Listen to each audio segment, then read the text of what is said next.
Hey everyone, it's Karen at Worldschooling Central and welcome back to Worldschooling Spotlight. In this episode, I want to introduce you to Sarah De Santi, who along with her husband and 3 children have been worldschooling since 2018. She'll talk to you about why they got started, the troubles they had in the early days with educating their children, and how they've since embraced the worldschooling lifestyle. Watch this to find out more.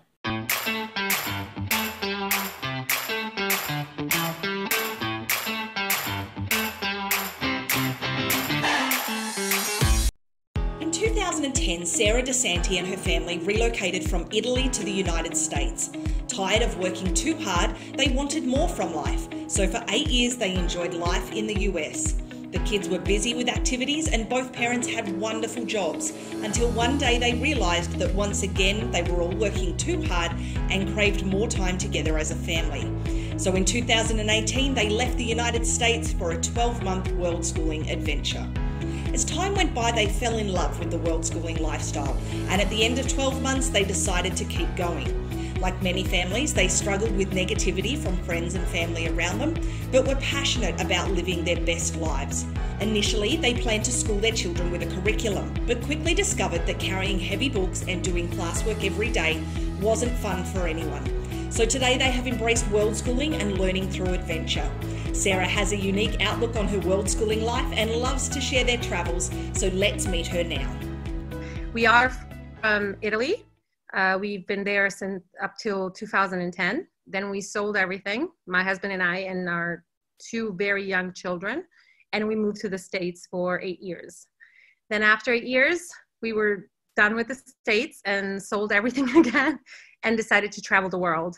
And at that point, we had 3 kids. So our kids now are 4, 9, almost 10, and almost 11.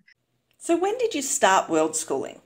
So we've been worldschooling for 22 months. It started as a 12-month thing, just to go see the world, and we like it. So we full-time travel for some time, I guess, until we don't get tired of it and stop. And why did you start worldschooling? When we decided to start our trip, it was during, we did this short trip in Thailand, and our kids, after a weekend, we went to see an island, which I cannot remember the name now, but they said we would like to see more. So we thought it meant, more of the world. So my husband was like, oh, why don't we just sell everything and leave? And then we're like, yeah, let's do it. But I think they meant just about Thailand, but that's okay. And so where have your adventures taken you? We did Bali, Australia, New Zealand, Singapore, Bhutan twice, Thailand 3 times, India, South Africa, Kenya, Zambia, Morocco, Iceland, Ireland, England, Spain, France, Bahamas. I think I'm missing something. Oh, Philippines, Nepal. And I think I'm missing something else, but yeah, we've over 25 countries. One of our favorite was Bhutan, because it was just unexpected. Probably Bhutan and Morocco were our favorites, just because they were not Bhutan was just a surprise because it's still very traditional, and you don't see that in a lot of countries. Modern society is overcome every place, so that you can still see a lot of their traditions, their outfits, and how people live in the villages. Everybody has a phone there too, so it's not going to last long, but they still have a king and they love the king, and it's just a beautiful culture to explore. And Morocco, because coming from Italy, where Morocco doesn't have this best fame, the Moroccan people, just because of them coming to Italy. And so we had our own misconception about it, and then we went there and the country is stunning. It's just one surprise after the other. The people are exquisite.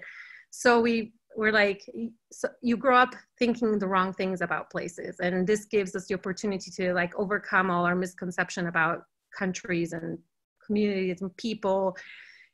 So, and it's good for our kids because they don't have those ideas that we unfortunately had because of where we were from. So. And what's your definition of worldschooling? I see it as taking the world as your school, as your classroom, when you take every experience of your day in a new country as a learning experience. So Sarah, how do your kids learn? Our kids do an online program at times, not all the time. But then let's say we started doing these little cooking classes in different countries. We make videos about it now. And the way it's funny to see how people are different depending on where they are. So we did it in Bhutan, and one of the first lessons we did was in this homestay. So the host sat on the floor and they made momos, which are dumplings, with my kids. And we couldn't understand a word. Our guide was translating, but he was just helping them, and they were just fascinating. And I was so happy I made a video that I think it's going to upload soon, just because it was so different. Then we went to, we are in Nepal now, and the hotel where we were staying offered to do the same thing for us. And although the chef was awesome and it was really interesting, he had a hard time letting the kids try and he had a hard time letting my daughter try because they're more men do everything. And so it's interesting how they're learning, because they're learning about the different things they cook and the spices they use. But at the same time, I am seeing how the way people behave is different. But the whole thing is to say that sometimes we think that we just learn in school. The truth is that every day, everybody has a different way of learning. All of us remember different things of the same day, but we're all learning something. And so once you're world schooling, you can start being conscious about this, and that you're not wasting your day because you went to a cooking class or to a hike instead of staying on your books in school. So Sarah, what was life like before you started world schooling? When we moved to the States, the idea was to have like a better lifestyle, because in Italy we had to work so much more to earn the same, and it was just challenging. And so we had this idea of having at least three kids, and so we didn't want them to we didn't want to give up on our dreams for our family. So we went to the States, and it was good. My husband is an acupuncturist. He was teaching in the school, and he was doing his private practice. I'm a photographer. So we were doing fine. And we had a nice house with the backyard and big house that didn't cost that much because Arizona is pretty cheap. We moved at the right time because it was after the market crashed. So we got really good deals and everything. So everything was fine. Our kids were in a school they loved. Perfect. Then we had our third child. Everything was perfect. And then it wasn't perfect anymore, I guess. It was a little bit difficult at the beginning you start thinking, oh, I'm giving up all this. But then we realized we didn't really need all this. So, and it wasn't better before. It's actually better now. We know our kids better now than we knew before, because we had everything, but then we didn't have time. We weren't enjoying our time together. And so how did you discover world schooling?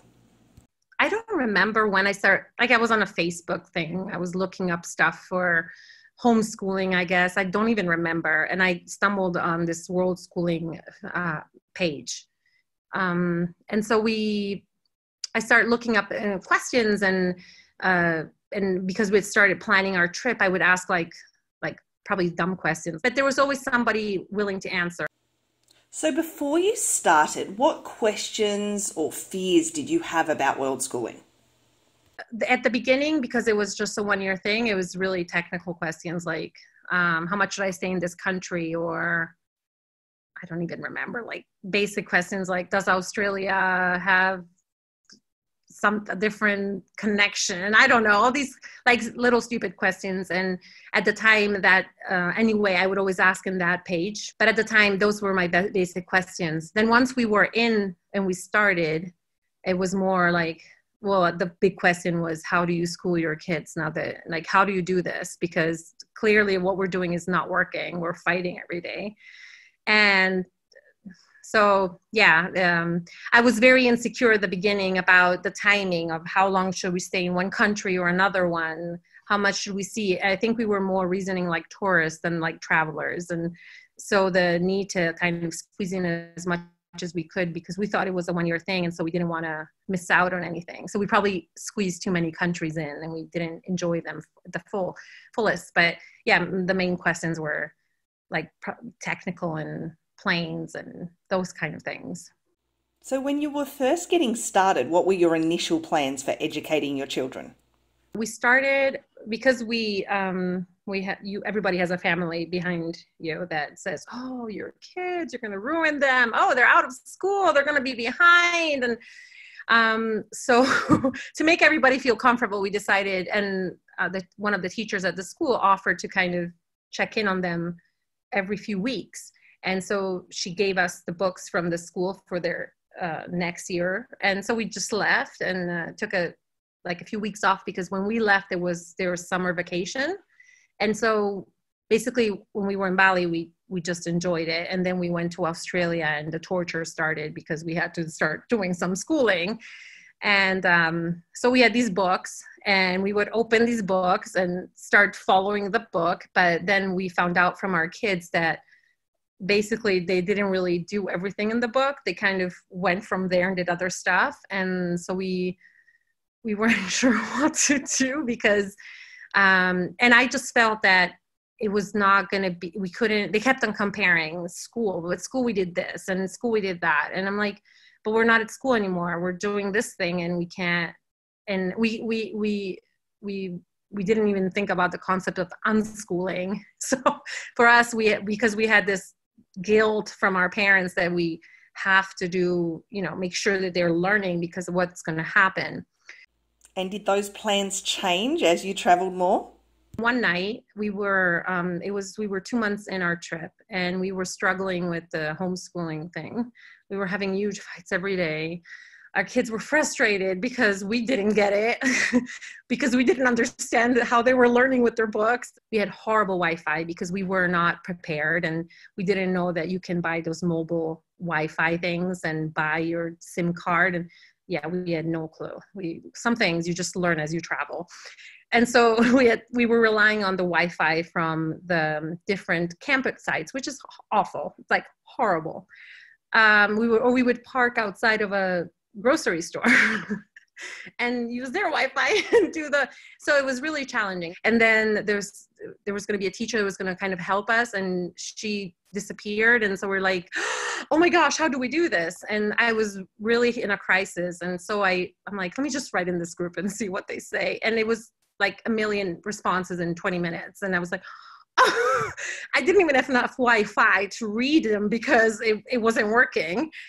And so the next day I was blown away. I'm like, oh, so I'm not doing it. We're not ruining our kids, because then you have that problem. Everybody's saying you're destroying your kids' future. And so it's really hard. The first 2 months I always tell people it's really difficult because you have to unschool yourself before you can help your kids.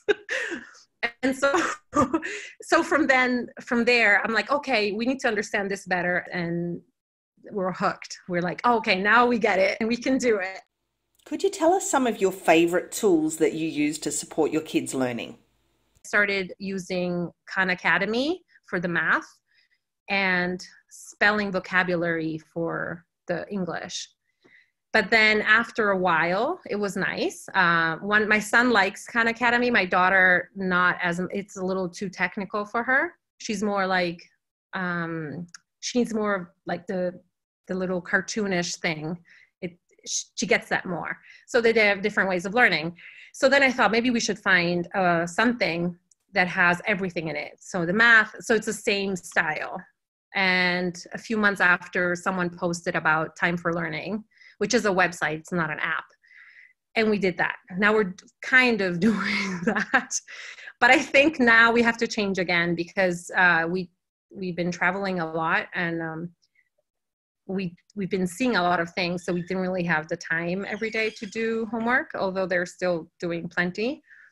And so I think we need to evolve again. So we're in the process of figuring out a new way for this moment. But for now, that was, for at least a year, that's been working decently. They liked it. How did friends and family react when you started world schooling? we had some friends that were like, oh, that's awesome. Such a good thing. The teachers at school, most of them said, this is the best thing you can do for your kids. Our parents were having a hard time, but because my mother, we were living in the States and she moved to the States. So she was clearly sad and a little worried. And the other grandparents that live in Italy, they were worried too, but then they probably were hoping that maybe we move back to Italy at one point. We also got some people that were a little, their comments were a little disappointing, you know, like, you're going to ruin your kids. You have everything and you're throwing everything away and then you have to start over. But honestly, I don't listen to them anymore. It was hard at the beginning, but then we're strong. We're a strong couple. So it doesn't faze us that much. We talk it through. We're like, well, we want to do this. We're going to do it. And looking back, did they need to worry? Honestly, after 22 months, it doesn't really bother me anymore. And some people still have their idea, and we had other comments on our Facebook page at times, but this is our choice and we're happy with it. And we're proud of what we decided to do, and everybody has their own free will, and this is what we decided to do. So. And what impact has Worldschooling had on your family?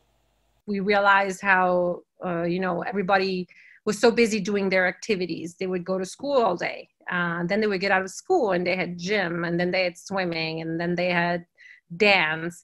And we would see them at night. And then at night they would come home and watch something and then have dinner and go to bed. And we would start over the next day. So we didn't really have, then we spent time together, but then that's when you learn who your kids are and their reactions to things. So tell me, what are some of the challenges you've faced? Once we evolved and started to let go of all this thing, we have to do the book, we have to do this, we have to do that. Then I think our relationship kind of relaxed and adjusted to the new lifestyle. So we still have our moments, my husband and I, that we're like, oh, they should do more. Are they learning? Oh my gosh. But I think it's mainly when we talk to other people that say, oh, your kids are not in school.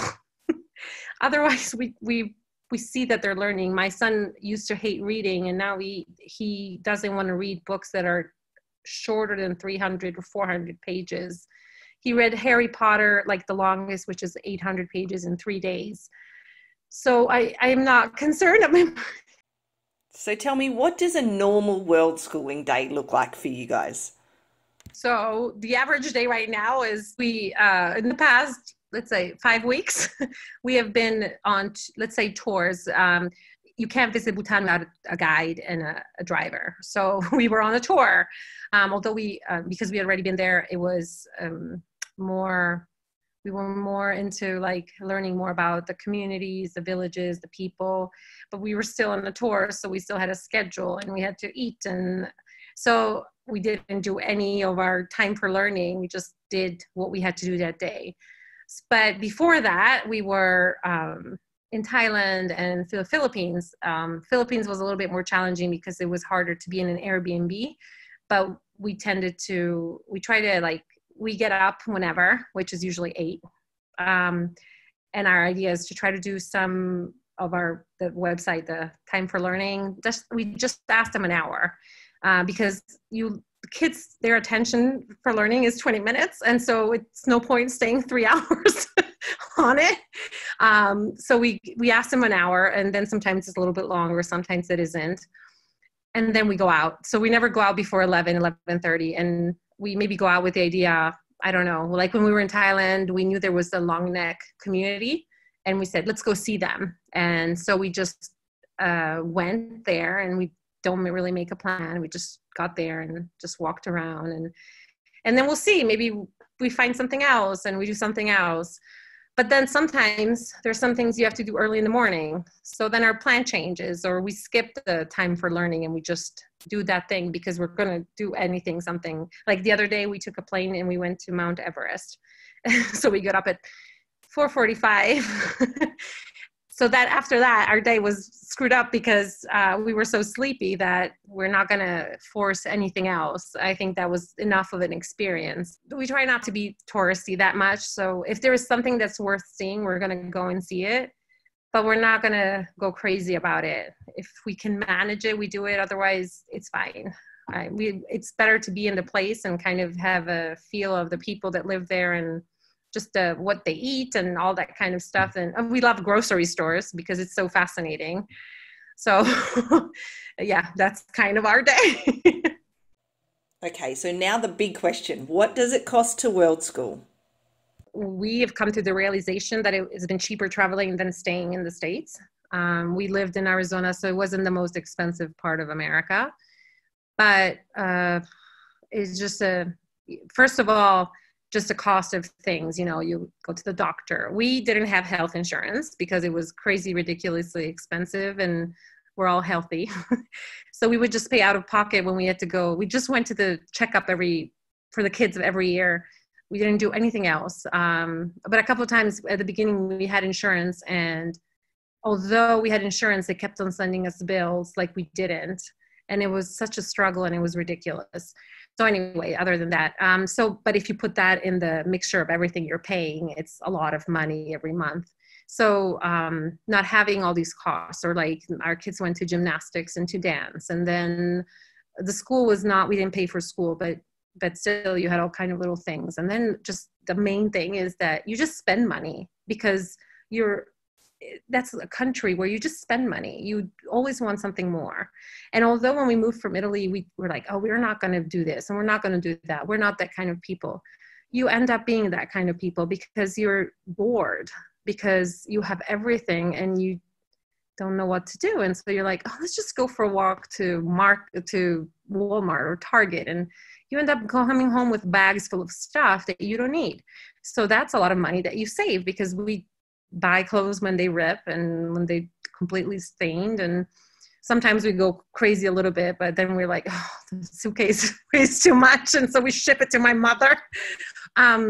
So we saved a lot of money in this case, and we're saving money. We're actually seeing many places. And how do you guys afford to World School? How we do it, we had a home in Italy. We sold it wasn't the best time, but by moving into the States at the time, the euro was stronger than the dollar. So we had a great exchange rate. And then we bought our house was very big and very cheap. And when we sold, it was doubled in value. So we basically were still traveling with our money from our home. And we don't have to, and we didn't spend even half of it yet. So we have plenty else if we decide to stop somewhere. We also, at the time when we moved, because of all this money thing going on, we were able to make an investment and buy a home that we rent out. So it's not Airbnb, we do regular rent because that's the best thing to do there. So we're kind of safe, let's say, and we have our money invested, so it's okay. So that's how we do it. We have a blog and we want to monetize a little bit. I'm going to start selling photography on it. When we travel, I do some photography, but if we did only that, it wouldn't be enough income. So it's mainly our savings. Let's put it that way. And what is your monthly budget for world schooling? The countries we've been are so different in prices that it's really hard and because we've been traveling fast travel for now, our budget is mainly on the accommodation. We try not to spend more than $100 a night, which is like pushing it. We've had countries where we managed to spend 50 and manages in a couple of countries like Iceland where we spend 170. So we try to kind of move around the world in a balanced way where we can spend a little bit more in one place and less in another. So what tips and tricks do you have to save money while you're traveling? We cook at home except now we're stuck in hotels still for a few weeks. But we try to do more. We don't like to go out at night unless we really have to, but we don't. Also, if we're in a hotel, we try to eat at the hotel because everybody's tired. So we try to save on that part. We don't spend too much for eating, and we don't do all the sightseeing you have to do, unless it's a smart way of doing it. I don't know, there's maybe something for free, or we were in Dubai and those buses that go around, they give us like this ridiculous cheap price for 7 days. And we were staying 7 days. It was not going to serve us for 7 days, but it was the best way to get around the city because it's huge. So we'll do some of those things sometimes, depending. And tell me, what qualities do you think your children have developed because of world schooling? They are so good at connecting with adults, with kids, with everybody, because they're just used to it. They're not always in front of a phone, talking, playing, and doing everything on the phone. They actually like the social relationship with people. And this is all because of world schooling. When you see a group of world schoolers together, you can tell they're world schoolers because all they want to do is play or interact. For sure, they're more curious. They ask a lot of questions. My oldest will, if he likes the guide we're with, like one of the ones we had in Bhutan, he will talk to his head off all day, asking him a billion questions. My daughter is very shy, but she's getting out more. At the same time, we can see when she's not comfortable with people. She'll come and tell us, but you can see the way she behaves. And I think it's due also to learning, you know, how you have to be around people. And our youngest is just fearless, in a good way sometimes. In the past, we've seen like this big evolution in the past 6 months. He taught himself to swim by himself. He just jumped in and started swimming with nothing. He went ziplining. He was scared for a fraction of a second. They let him go by himself, and we just saw the panic in his eyes, and we all did, go, Luca, go. And he was happy. And it was like super long. It was 16 stations, and he was so happy, so excited. And then it happened a few weeks ago in Bhutan. He went horseback riding by himself. We did a horse trek for 3 days, and he was doing it on the horse by himself. He didn't even want there was a guide that was there to kind of pull the horse, make sure the horse was fine with him.